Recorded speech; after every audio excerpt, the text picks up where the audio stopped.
I was not expecting to get an arch rival today, but here we are. Come on, man!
Hey, welcome back, everybody. It's Archrivals, episode 7.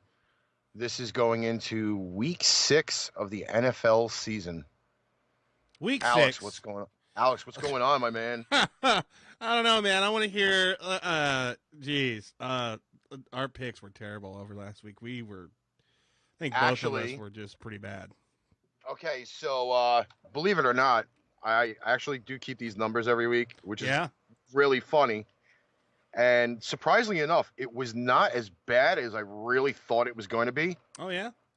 So, including last night's fucking record-breaking game, your record for the week was 8-7, and I finished out with a robust 9-6. Jesus.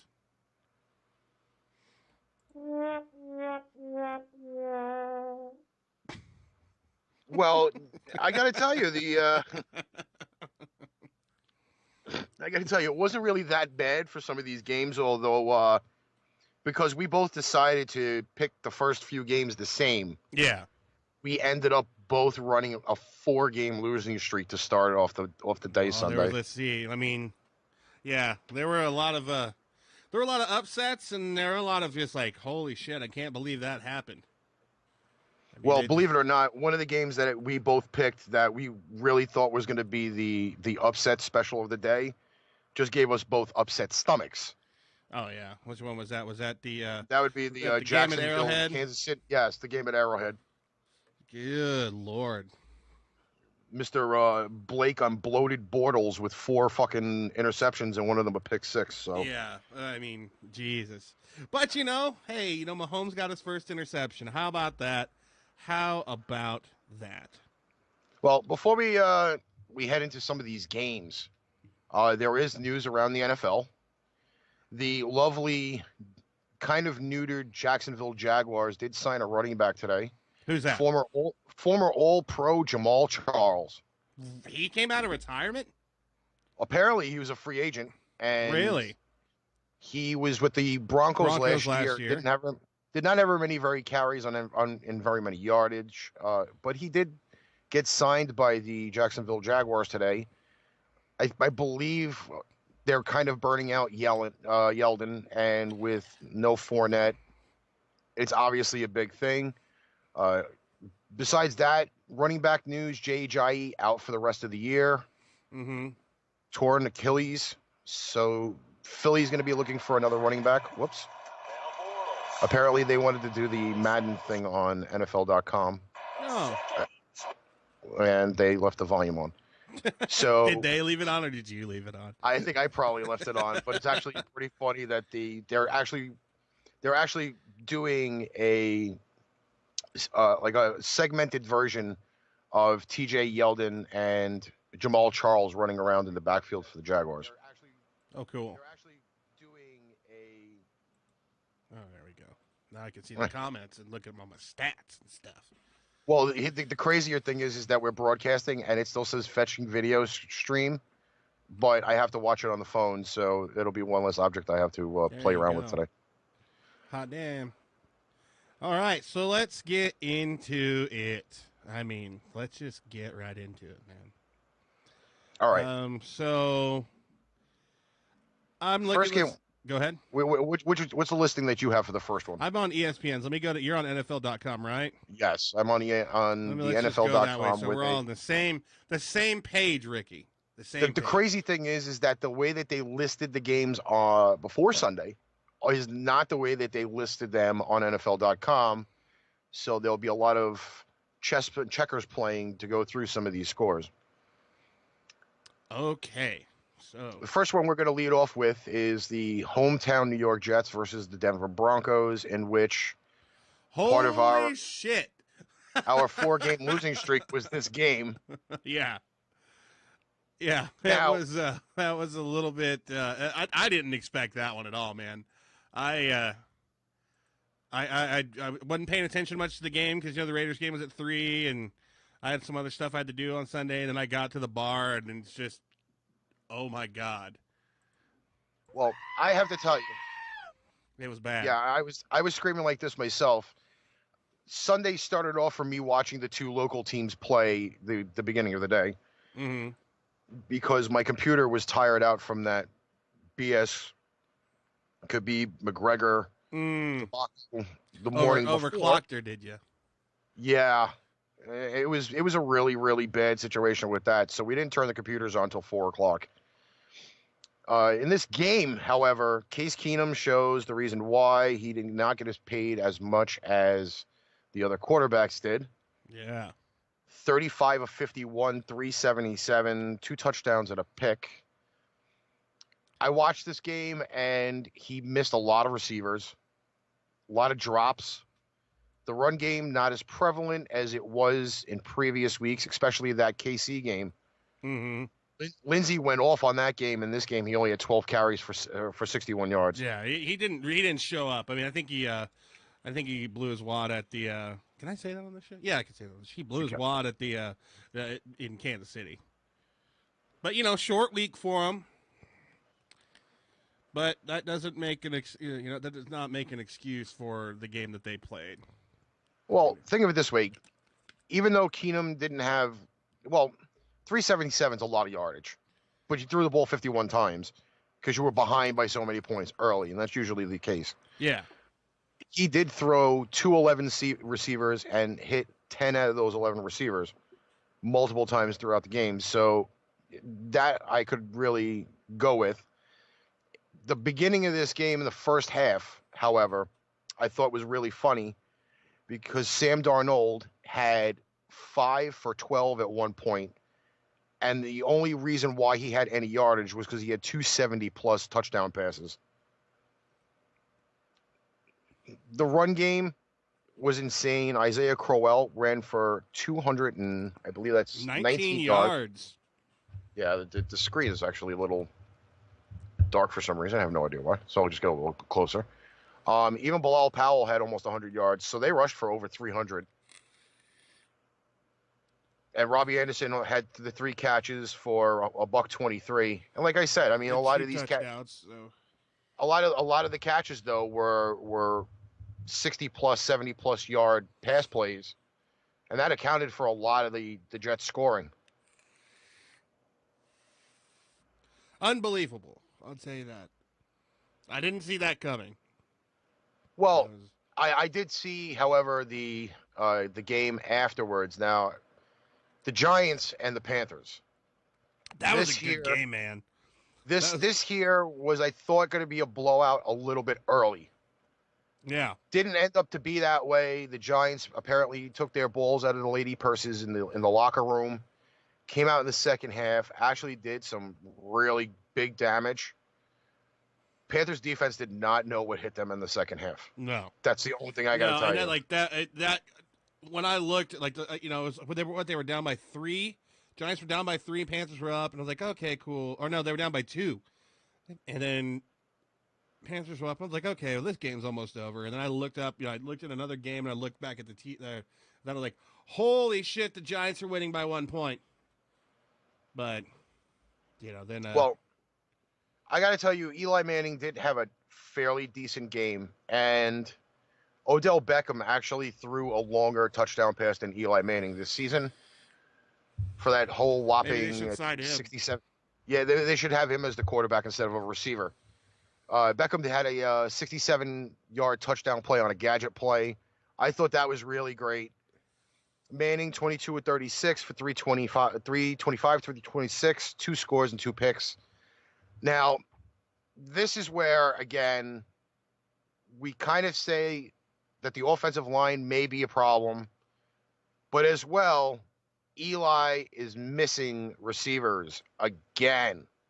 He literally, these 2 picks were tip. One of them was a tip ball. I can give it that. But the second one was directly to a corner. Those are mistakes you can't make. Yeah. The run game, not as effective as it usually is. Why? Because of the offensive line. Mm-hmm. Wide receivers had a field day in this game. They did. The 2 Shepherds had, let's see. It's hard to read this damn screen. I got to make it brighter. You try to just you try to make sure that you don't look like you're a ghost. And Sterling Shepard had 4. Sterling had 4 for 75, and Russell had 3 for 52. Now, from my understanding, they are not related. Okay, good to know. What do you got here? This damn screen fucking kicked my ass. Oh, no. However, I will say that watching this Giant game is reminiscent of last year's game against the Eagles, where they did get dick punched by a last-second 63-yard field goal, and Gano's career long was only like 59. Mm-hmm. So the Giants dropped down to a lowly 1-4. Against the team that won the Super Bowl. That's something to say, you know? Yeah. That's something you and they get to deal with a lovely rainy weather game on Thursday, which we'll dip into a little bit later. All right. But we did both win this game because we did both take Carolina. Hell yes. Now, this is the game where we kind of split. Okay? Miami and Cincinnati. Yes, and I picked Cincinnati on this one. I sure did. Actually, we both picked Cincinnati on this one. Did we? So Okay. can't say that. One. I thought one of us did split on this one, but it kind of left everybody on the edge of their seat. Food, yeah. This game here, okay, Miami was up 17-0 at one point and gave up a whopping 27 unanswered points. Dude, that's what the Bengals have been doing though. They've been down like most of the games that they played this year and end up bringing it, like taking it to the house at the end of it. Like whether it be the last minute or they just start like, all right, you guys scored some points, now it's our turn. And then they just start kicking the shit out of the other team. And here we are. You know, now they've got the Bengals are 4-1 and the Dolphins are 3-2. And Dalton threw a badass game. He did have a badass game, and Tannehill, you know, the 2 picks. Yeah. One again, another tip ball, wasn't just a miraculous guy diving and through in front of a receiver. With this game, Miami actually fell out of first place in the AFC East. Jesus. Surprisingly enough. They haven't been up there since Ray Finkel played. Believe it or not, they actually made it to the playoffs the year that Brady was out. And that's when they won the division. Yeah. So that was way back when. Who played for Brady that year? That was Ryan Castle. Yeah. How the mighty have fallen, because he left the Pats for a big money deal and just you haven't really heard from him. No. In fact, I believe Matt Castle's in Detroit. Wait, Castle? I believe Castle's in Detroit. That was his last sighting. He came to the Raiders for a little bit. Jesus Christ. Now I'm going to have to look that up. Not totally unrelated to what we're talking about here, but now I have to look that up. Well, you had to bring up Ray Finkel, so I had to bring up Matt Castle. Dude, Ray Finkel was the greatest kicker of all time. I don't give a shit what you say. Well, while Alex is looking that up, I went with I'm going to go with this next game Good here. Lord, this guy's played for damn near every team in the NFL. Yeah. He didn't play for the Raiders. He hit he's at the Lions. So he was at New England and Kansas City that's how I know the name. He was at Kansas City. Then he went to Minnesota. Then he went to the Bills. Then he went to the Cowboys. Then he went to the Titans. Then he went to the Lions. And then next you know, he'll be going to the Hall of Fame for the quarterback who's the most traveled in the NFL. Yeah. And they don't have he went really to a big Denver for that. too. Maybe He may have. He just never played, maybe? Maybe.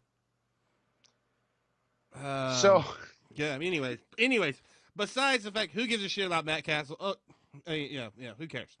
Yeah, the Dolphin game, they just choked, and the Bengals won. Here we go. Now, we argued about this off the air twice. Baltimore and Cleveland. I actually, for the first time, I've looked this up through a bunch of the sheets that I had from all the betting sheets. I have never once in my life bet on Cleveland. I thought you bet on them last week. I'll go back and check on that. I thought you bet against them. Bet against the Raiders. Last week. When they went to the Raiders and they lost. That was usually the reason why I never bet on them. But this week, however, in a 12-9 victory in overtime, they beat the Baltimore Ravens. I couldn't believe it, dude. I seriously thought that the Baltimore had it, and then I looked and it was like, oh, it's 9-9. Cool. Like, I don't know, man. You know what? I hope they go to the playoffs. I hope the Browns go to the playoffs because this is the best I think I've ever seen that team play in my lifetime. Again, remember we bring this up every week.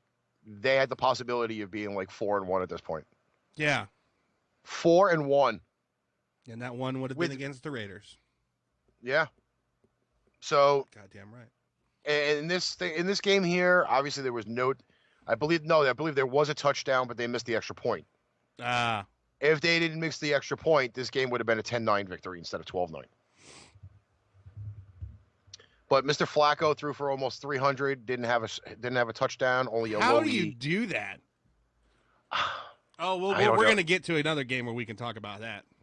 At this point, again, thanks to the NFL Network for dropping the ball on the ending of this game, that they blocked it out because the 4:00 games were starting, and CBS could not cover the end of the game, which stunk.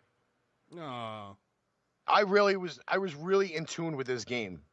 Baker Mayfield threw for 342 in this game. Mm-hmm. He did great. He looked absolutely unreal in this game, and the passes were crisp. A few of them were short on a lot of aspects, like he almost spiked them in the ground a little bit. And another point that I had for this game, overtime. Double. The first drive that Cleveland had in this game in overtime. Mm-hmm. Okay. 4th and 4, they go for it. Now, Mayfield throws a pass. It was not catchable. I give it that. The rule is the ball has to be catchable for the penalty to supersede. Jarvis Landry got laid the fuck out by 2 players. And the referees don't call the penalty because of this, the ball was not catchable rule. Mm-hmm. Gives Baltimore the ball, which they ended up punting the ball back to Cleveland for the Cleveland's winning drive. And the game-winning field goal was almost like the ball was thrown through the uprights instead of kicked. Yeah, it was a pretty good game, man. Like I watched the tail end of it, but it was a nice Greg Joseph, man. A 37-yard field goal.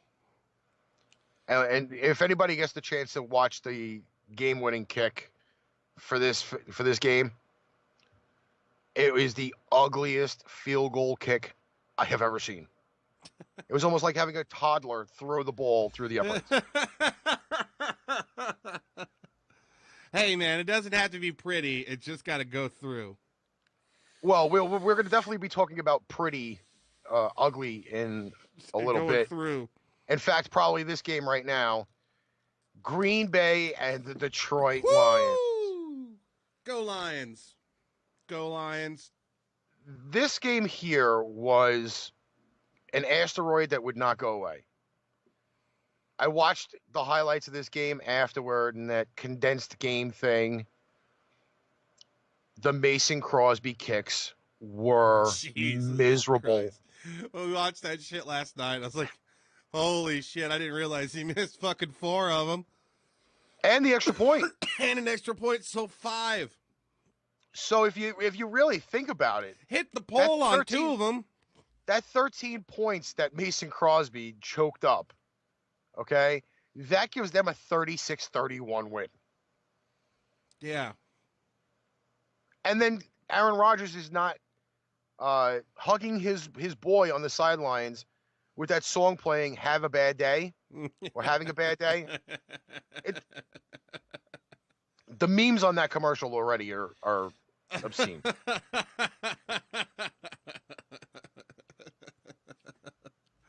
God, it was so bad, man. That guy's probably packing his bags. I don't know, man. You can't miss 4 field goals and an extra point in one game. I'm sorry. Well, and the game that Aaron Rodgers had is a game that you don't normally see as a loss.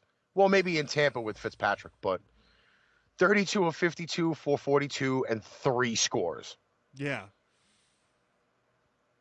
Green Bay actually had a viable running game in this game, too, which was insane. Yeah, Adams went for 140, then he got a touchdown on that one. I mean, yeah, dude, how does Aaron Rodgers throw for 442 and lose that game? No interceptions, 3 touchdowns, loses the game. It's because the kicker. Yes. Mason Crosby. And I like how, like, right at the very end, though, he finally got one. He's like, listen, guys, I can't do it. Believe it or not, it was absolutely unreal just to see that this game happened this way. Stafford really didn't have a great game, but then again, he didn't throw the ball as much. The running game for the Lions was fairly good. LeGarrette Blount actually got his nose dirty for a change with 2 red zone touchdowns. That's basically what he's good for anyway. Is just used in the red zone, and that's it. Otherwise, they had a fairly decent run game.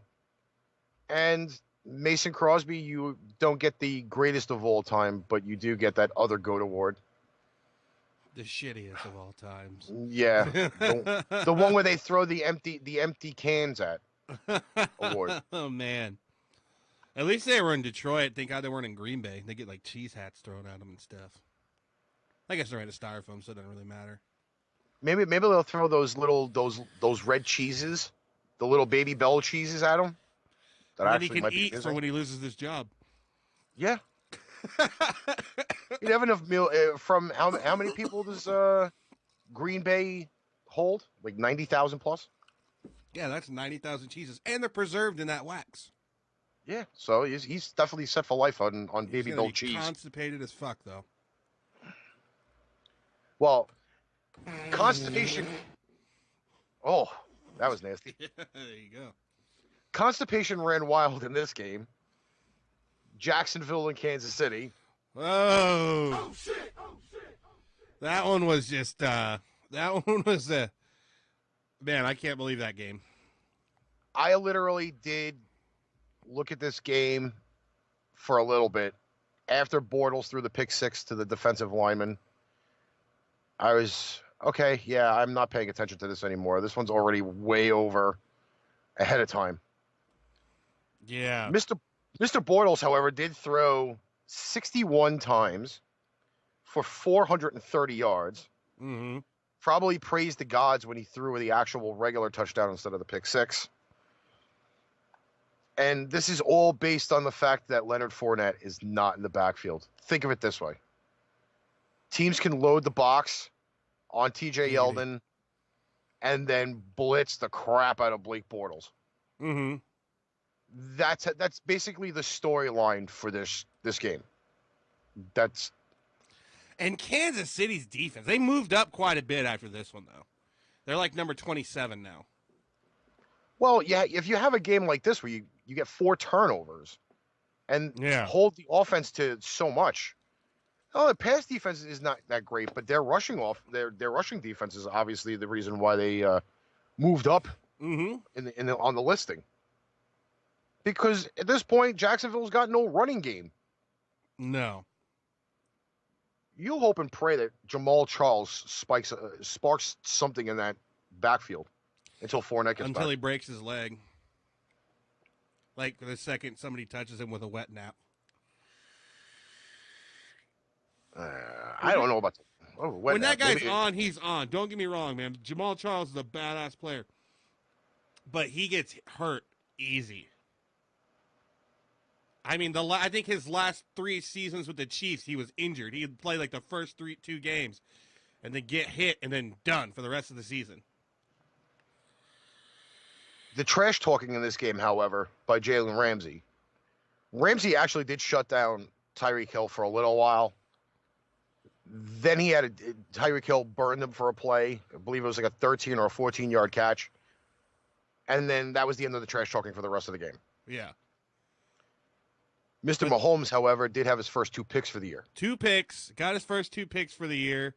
Did not throw any touchdowns in this game. 313 is not bad for a guy who doesn't throw a touchdown, though. Oh, Kermie, he didn't do too bad, but you know he proved that he's human, and it's not easy being green.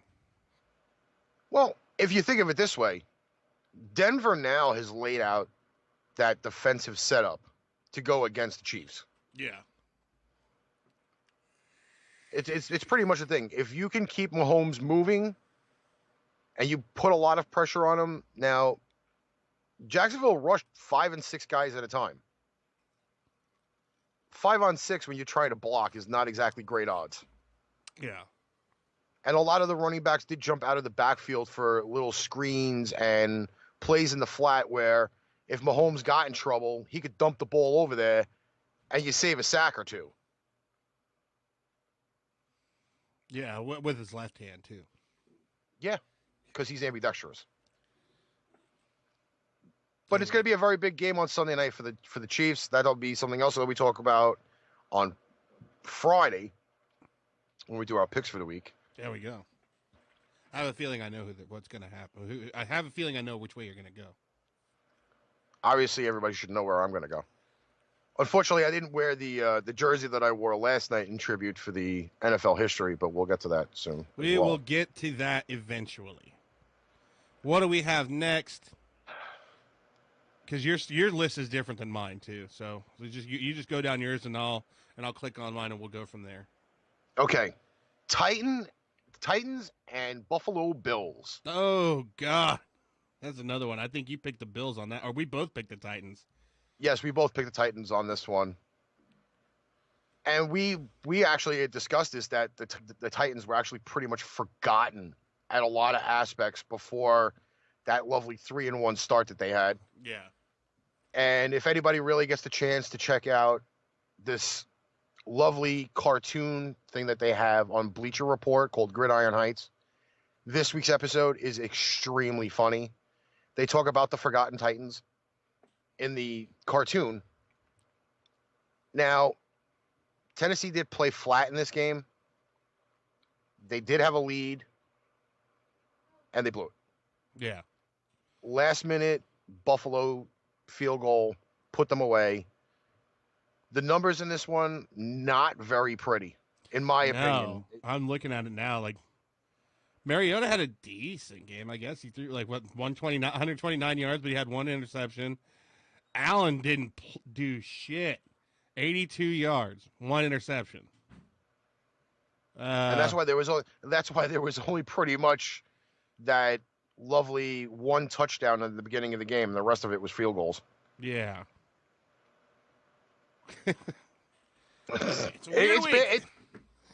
you kind of just lose a little traction with these types of games because you think they're going to be a toilet bowl game, and then you try to find that little trinket of garbage in the middle of it. You really just can't find it. Mike But Buffalo Donati, got what's up, dude? Sean Matrai used to write for Bleacher Report. That's cool. Yeah, check out Gridiron Heights on that. It's really, really great cartoon. Comes out every Tuesday after the Monday night games. I really can't find anything with this game. It wasn't really that interesting. No. Buffalo's Except for only the Bills beat them. Buffalo won. That's the only interesting part about it. Buffalo's only great for freaking wings. That's it. Are they good for wings? Is that where it all originated? Apparently, that's where it originated from. Buffalo. Oh, that's why they call them buffalo wings. Yeah. Oh. Huh. It was supposed to be some type of travesty thing that happened, but I don't know. All right. Sounds Atlanta fake to me. Atlanta and Pittsburgh. Oh, I think I had the Dirty Birds on this one. We both did. Jesus Christ. We both. This was the second game out of the 4-game losing streak we had to open up Sunday. Yeah. Now, I didn't catch very much of this game. I caught some of the highlights. Pittsburgh has figured it out. They exposed Atlanta's defense on this. Atlanta's offense, however, is not swimming well. Julio Jones still does not have a touchdown catch this year. We're 5 games into the season. Well, what is wrong with that picture? Yeah. Well, I mean, I have no idea, man. Does it not leave you a little speechless on that point, though? Yeah. And he only James for 62 yards too. Yeah. James Conner had another 100-yard rushing game, 2 scores. Big Ben had 3 touchdowns on the day, only threw for 250. But then again, if that running game is clicking, then why you don't really need to throw that well? You don't need to throw the ball. And the defense did step up big in this. I think the defense is now trying to figure out life without Ryan Shazier. TJ Watt is now tied with his big brother for sacks at 6 for the year, which is insane. Their numbers are literally identical. They look identical, and their numbers are identical, which is ultimately crazy. But I also believe that TJ is actually taking that Shazier spot in this game, and on the Steelers. Yeah. But we both did say that the Steelers were in a little bit of disarray, and they figured it out. Yeah, obviously they worked it out. Their differences. I don't know. Like the whole middle of the season, like we discussed before, even with the Pats, a lot of teams have not gelled through that first 3-4 games. And you have those ones that'll eventually they'll start to kick it up that notch. Maybe Pittsburgh has actually decided to kick it up that notch for a change. Well, they did this week at least. I mean, here's what we're going to see in the future. But so far, if they keep playing like they are now, then they're going to be just fine. All right, I'm leaving this game to you because this is your game. Oh, this was fuck. I don't even want to talk about this game. The 4:00 game, Raiders Chargers. The 4:00 flop game. Jesus Christ! And again, I still call them the San Diego Chargers. I'm still not used to calling them. I still the call Chargers. them San Diego too. I don't care. Just screw off, people. They shouldn't have moved. Man, I don't know what happened. That was just garbage. Okay, can you at least agree on one thing, that the touchdown pass Carr threw in the 4th quarter should have been illegal motion, and it should have been at least a 5-yard penalty? You know what, dude? They were down 26-3. Fuck off. Because that's the only... That was a courtesy. They declined that penalty just so we could have some points on the goddamn board. Shit. Because I got to tell you, the Chargers looked really, really good in the beginning of this game. They did. At the beginning of the game, saw the score. I'm going out for food. Came back, caught the end of the game, and a quick nap before the 8 o'clock game, and that was pretty much it. Yeah. Really, I didn't even watch the rest of the fourth quarter. Like, I was just like, okay, I'm done with this. I'm going home. It was. Well, let's at least give some of these numbers here. Rivers 22 of 27. Yeah. 339 he scores. threw like a badass. And one of my favorite running backs in the NFL this year, Melvin Gordon. I put money on this guy a lot, especially in fantasy. He won me 2 fantasy leagues. Melvin Gordon is amazing. He's pretty good. 58 yards, 19 carries for 58 yards, man. 1 touchdown. His longest one was 16. Yeah. They look great, man. This is not the Chargers that I'm used to playing. But yeah. Got our asses kicked. It was embarrassing. And that game was in Oakland, right? No, well, no, it was in LA, but usually we consider LA a home game, but I don't think we could do that again. Just because we have more fans that go to the games. But that was definitely a big old dick punch to the Oakland Raiders by Phillip Rivers and company. Okay, so now how much more does it hurt that the Cleveland Browns still have a better record than the Oakland Raiders? You know what? I want you to shut the fuck up. Think of it this way.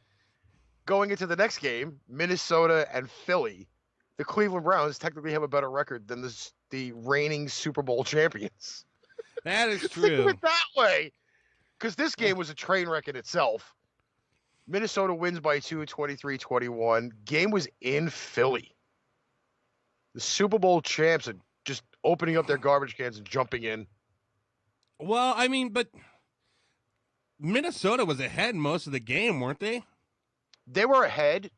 Philly did make a viable comeback in this game, but it should not take the Philadelphia Eagles that long to rev it up. 5 games, they're 2-3. Yeah. And there is not one winning record in the NFC East. Not one. That's even more embarrassing.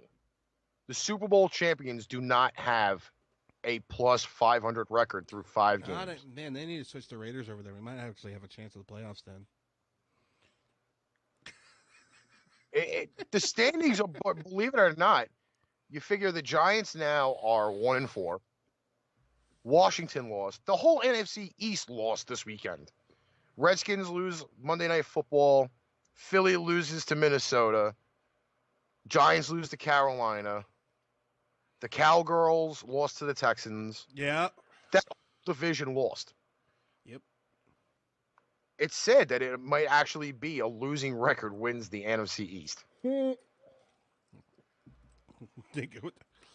right, who's got the most wins? We've got 4. All right, these guys got 4. They're going to the playoffs. Shit. We're not ready for that. Give me a bye week, please.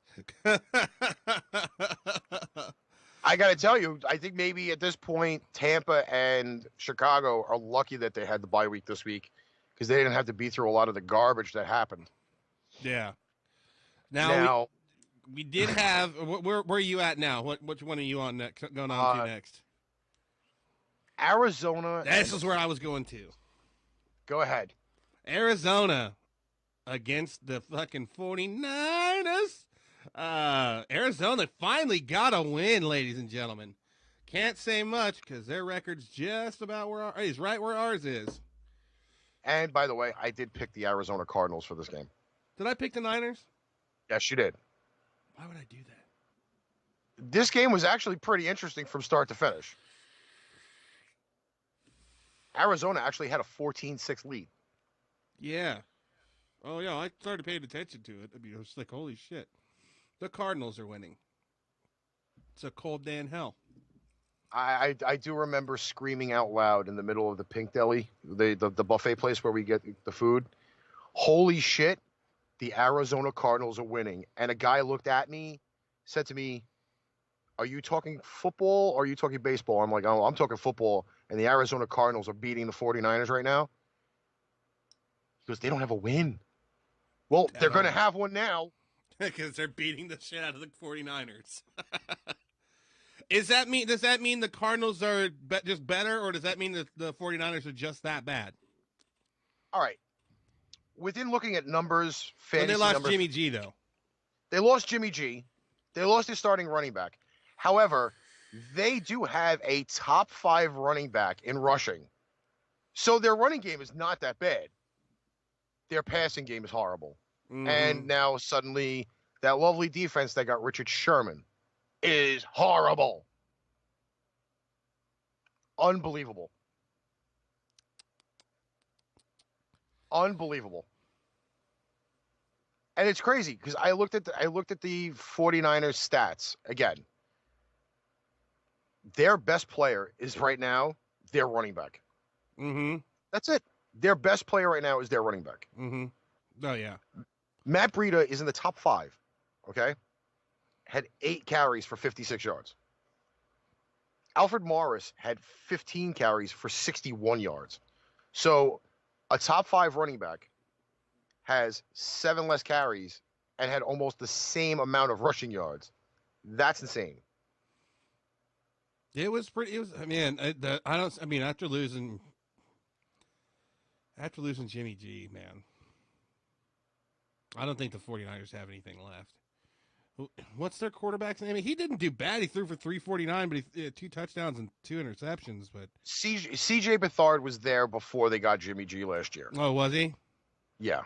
Was he the starter or something? They actually thought Beathard was going to be like the best option after the whole Kaepernick thing. Mm. Like he said, he was their 3rd string quarterback. Then Kaepernick left. Then they had the mixed bag the last few years. And now Beathard is starting. He got forced into this because Jimmy G tore up his knee. Yeah. And he should be ready by training camp next year. That was another set of news that came out earlier this week. Who's that, Jimmy G? Jimmy G should be ready by training camp next year. Well, we're only in week 5. We've got more games to play. Who gives a shit about Jimmy G? He's out. Most of the times, though, with ACL injuries, and I can't remember the quarterback's name now, Bridgewater. Bridgewater had the same issue, that they didn't think he was going to be ready for training camp this year because he tore his ACL and MCL in training camp the year before. Mm-hmm. And he was ready for this year, played well through the preseason and training camp, got traded to the Saints. Don't know why, but he was ready for this year. So maybe the technology with the ACLs and the MCLs is getting a little bit better.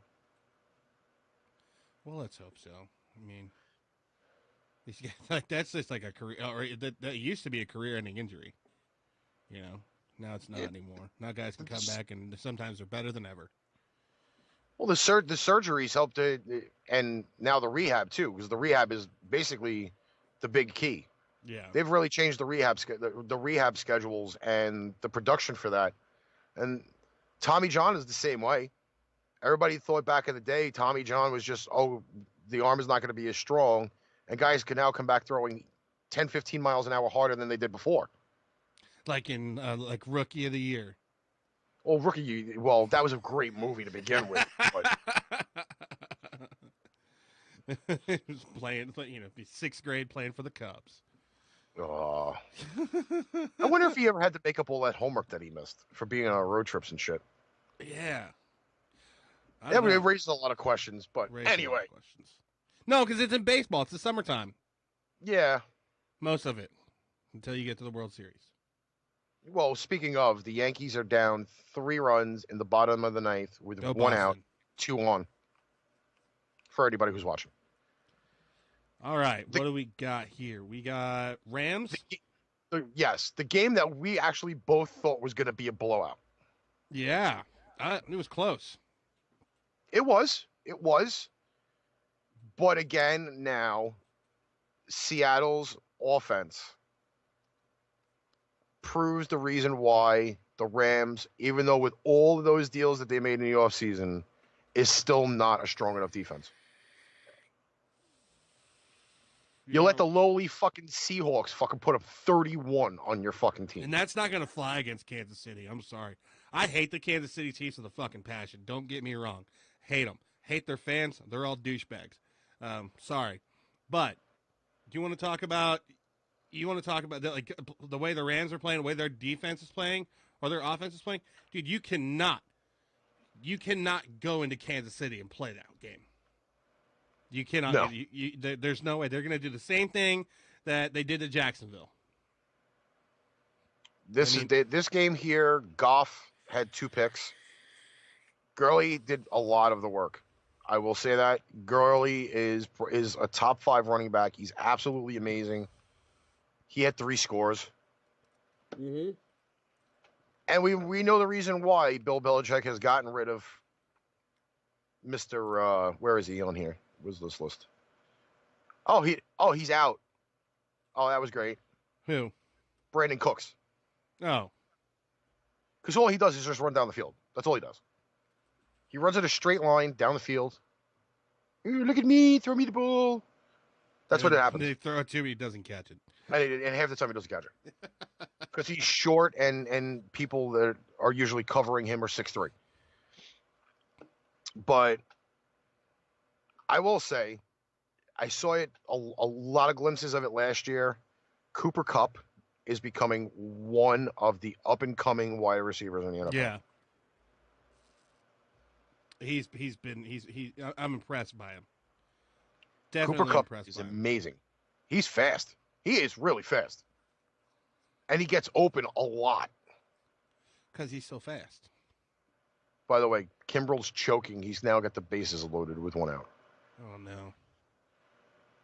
For Boston? Yep. He's got the bases loaded, and then they're down by. Boston's up 4-1. Kimbrel walked the bases loaded. He walked the bases loaded? Get him walked out the of there. bases loaded. Get him out of there. They're leaving him in. I just hope for that memorial double play ball right now, and the game ends. Bases loaded. Yankees couldn't score, and the game ends on a double play. God, I hope so. That means the Yankees are out then, right? Yep, the Yankees would be out. Former Met Neil Walker at the plate. The Yankees. Fuck the Yankees. We could do a whole baseball show, and all we'd have to do is just like, hi, welcome back this week. Fuck the Yankees. Have a good time. Yeah, that would be pretty much roll the outro. All right, so we have 2 games left on this slate. 2 games left. And again, Tampa Bay and Chicago did not play. We're both on byes. They have upcoming games. Tampa's going against Atlanta in Atlanta, and the Bears are playing at Miami. So, but we'll talk all about that on Friday. You know, we got the Battle of Texas. I think that's what they call it. I watched this game start to finish. Yeah. Let me tell you, this was the ultimate hard-hitting football game. Now, if you really, really like football and you like hitting and you like that video game kind of feel to a game, this was the one to watch. Now, don't let the score fool you on this only 3-point overtime win. Because there were a lot of great plays in this game. Zeke Elliott is proving the reason why he is the NFL leading rusher in this game. Yeah, he was amazing. The highlight of this game, before we even get into stats, because the numbers were actually really, really good in this game. Overtime. Deshaun Watson gets the ball after Dallas punts it. This is the first and only Texas drive in the overtime. Throws almost like a screen pass, kind of slant to DeAndre Hopkins. And DeAndre Hopkins was like Madden. Pinball wizard doing freaking spin moves. Yeah, I'm watching it right now. Just like up the sidelines, it was insane. Twice in a big overtime play. And that play went for 30-plus yards. That pretty much set up the Texans big time. But if you lay it, but this game here, the hitting was absolutely amazing. For any real football fan that likes to see defense, this game was loaded with it. Loaded with defense. The hitting was great. They didn't have a lot. Well, first off, roughing the passer in this game was not allowed because both quarterbacks got hit. Okay. And some of the hits, again, according to these new rules, were really questionable. But this was an actual real game of football. Yeah, that run, that reception is just insane. Just whoop, whoop. It is. It's like somebody playing Madden. It's just like it's fucking, and it got him into scoring range, and they kicked the field goal, and bam, Bob's your uncle. The Texans have won, and the Dallas Cowboys can suck another big one. The Texans have won 2 overtime games in a row. This is how they do it. They play 4 quarters, they have the game tied, and then all of a sudden they win in an OT. That's how it works. Now, if the Texans keep playing overtime games for the whole rest of the year, they'll really blow out the time restraints for every NFL game known to man. But if this is the way they can win games, unreal. Zeke Elliott, 20 carries, 54 yards. Again, defense, key. Prescott, only 208 passing, 2 more picks. This shows how pitiful the wide receivers are for the Dallas Cowboys. Yeah. And no, Des Bryant does not want to go back to Dallas. No. He does not want to go back to Dallas. He's already outright said it. He'd rather go to Cleveland or the Pats. I don't want him, personally. But we'll take him. Deshaun Watson, a guy who was lighting up the NFL last year before he got hurt. 33 of 44, 375. Again, he threw a lot of picks in college, and he does have that tendency to do it in the NFL. But, man, is he mobile and full speed upfield. 10 carries for 40 yards. So, for 415 yards total offense from scrimmage, you know where your centerpiece is on this. You exactly know where the centerpiece is in Houston. And again, DeAndre Hopkins, 9 catches for $151. Player of the game, man. Yeah. He was unreal. Dude, that was pretty interesting. God, that was an awesome reception, man. Like it's unreal. Just bloop, bloop. And then after that, he got what, like 10 more yards? Yeah. Was that a 36-yard run? Or no? Well, he caught the ball for 10 and then got another about 20 or 30. Yeah. With all those juke moves and everything. Yeah. Great play. Great play. I like what I see coming out of Houston. I really expected Houston to be a lot. Maybe 4-1 at this point. 3-2 at this point instead of 2-3. Yeah. But, geez, the Texans have got offensively. They're a juggernaut. They are a juggernaut, and that front, those 3 guys, the 3 defensive players in that front 7, man. Oh, I would not want to be staring J.J. Watt down from the other side of the offensive line. Not at all. He's a beast, dude. That guy's a mammoth of a human being. Javon Clowney's not a big bad deal either. He's a beast as well. He's just insane. So now, I guess, man, we kind of ran through those quick. Yeah. Unless my clock's off. Help.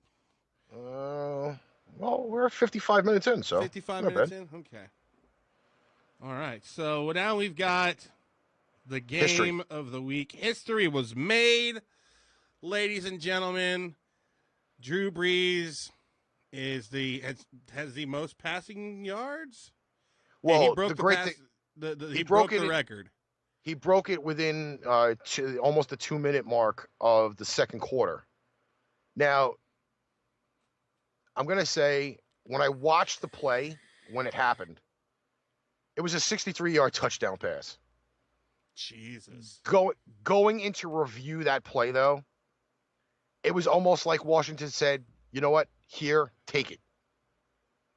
Because there was not one defender back deep on this play.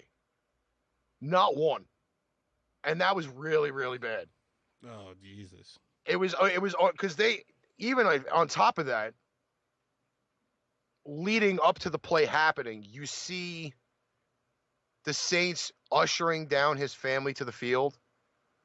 And then miraculously, now this first play from scrimmage where Breeze goes out, takes the snap, lofts the ball down the right side of the field, down the sideline, and the receiver's got nobody running with him. It was almost like it was staged. Do you think it was? Do you think it was staged? I hate to say it. You know what? He's 35 yards away from breaking the record before this drive happens. Okay? 35 yards. It's 35 yards. For anybody, that's 2 pass plays downfield. And he just chucks it up. The receiver has got nobody with him. In fact, Josh Norman was supposed to be covering the receiver that he threw the ball to.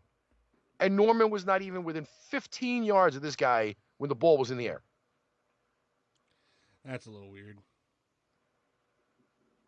That's the way I see it. I did not notice it until I've seen the replay of it about 5 or 6 times. And there's just nobody there. You know what? Well. The guy broke the record. It does seem a little bit weird. It's kind of like that play where they have like the towel boy who's been the towel boy for like 4 years of high school, and they finally put him in the game, and then they let him score a touchdown, and then he gets. Have you seen the one where the kid where they have like the special needs kid that they have the both teams in on it, and they're gonna let the kid score a touchdown, and then I think it's got to be fake.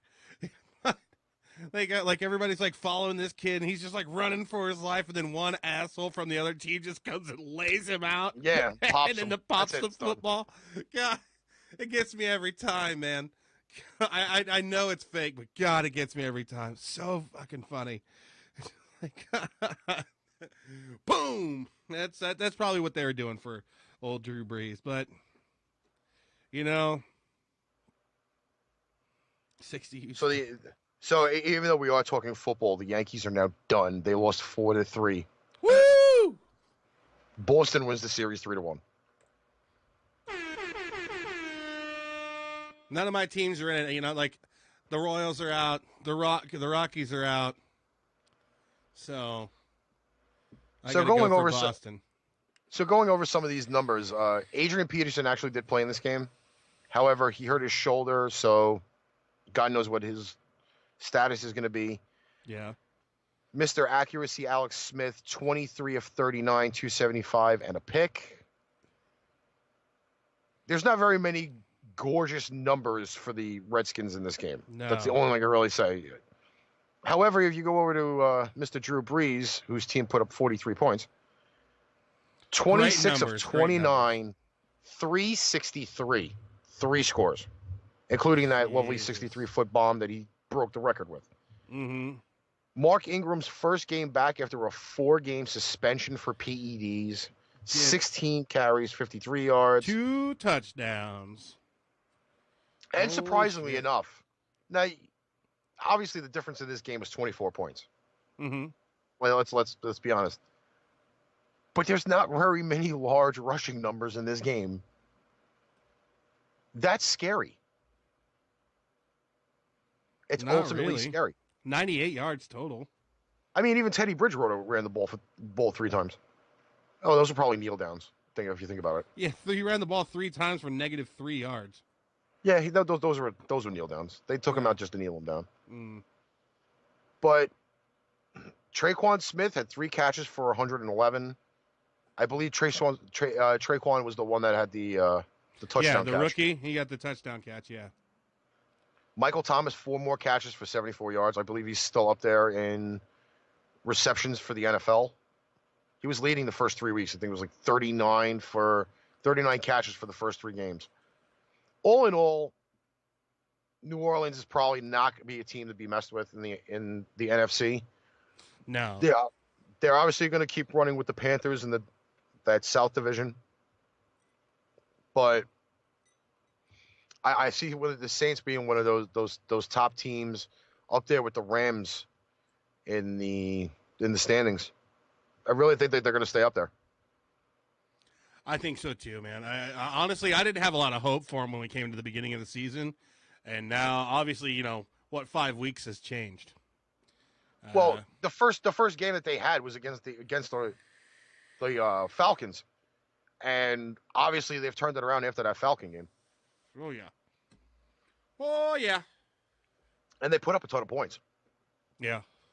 Didn't they win that game against the Falcons? No, the Falcons beat them. No, the Falcons beat them. That's the only one the Falcons have won so far. Yeah, and then they've lost 4 straight, and the Saints have won 4 straight. That's right. All right. Hell of a fucking season so far. Not for Oakland, though. Jesus Christ. Oh, I will have a full standings list ready for everybody on Friday before we do the picks. I don't want to see it. It's going to be it should be interesting to see where everybody is division wise. I think I've already seen at least the Chiefs defense got bumped up from like 32 or 30 to 27 or 21, something like that. I know that's for sure, because then I've got Chiefs fans. No offense to you guys, but you're the most annoying people on the planet. I mean that with all the love. I mean that with all the love. Well, I should know. I have a Chiefs fan 2 floors up, so I know how annoying you can be. God. What, did you go see Kermit the Frog throw all them passes? Yeah, dude. He's fucking crazy. But no, they've already been posting, and he's like, "What's all this stuff I've heard about the worst defense in the NFL?" I'm like, well, you had 2 good games. Good for you. All right, so this is a dreaded time for both of us. What's that? We actually have to make our Thursday night pick. We do.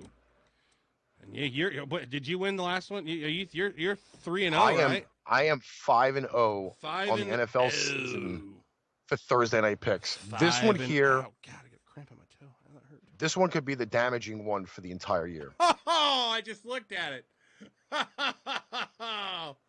Oh no. I guaranteed a team will go 500 after this game. All right, bro. Check this out. Unless, wait. Okay, so maybe, just maybe, I might actually root for a tie. Check this out. So ESPN's matchup predictor, Philly, 49.5% of winning the game. New York, 50.1, 0.4% of a tie. That's the closest I've seen a game all season with the match predictor. The only thing that goes in anybody's favor is Philly has won the last 3 head-to-head matchups. And they've all been within 5 points. Philly on the upside. Man, I don't know. This is just a crapshoot, man. Like it's a flip a coin and pick who you're gonna take, because the only now this game is being held at MetLife.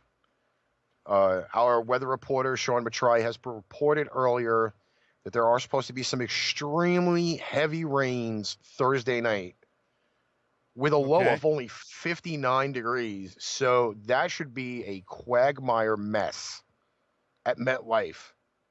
And that field does not play well when it's wet. It doesn't. This could be just a total running game thing. And I might have to go with the Giants. There's no J.J. I mean, this is rough. It really is rough. He's out for the season? I believe he is out for the season with a torn ACL. No, that'll take you out for the season. Shit. This is going to be rough. If Philly has no run game,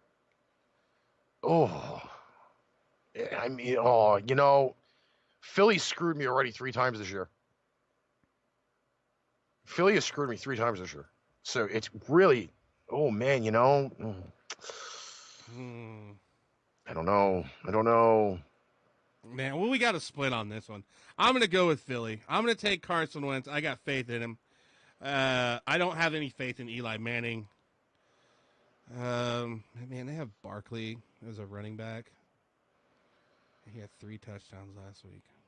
Well, the rankings as of right now is Phillies 18th in offense, Giants 22nd, 11th defense versus the 13th ranked defense. Passing basically the same thing. The only difference is that, surprisingly enough, the Giants are 28th in the NFL in rushing.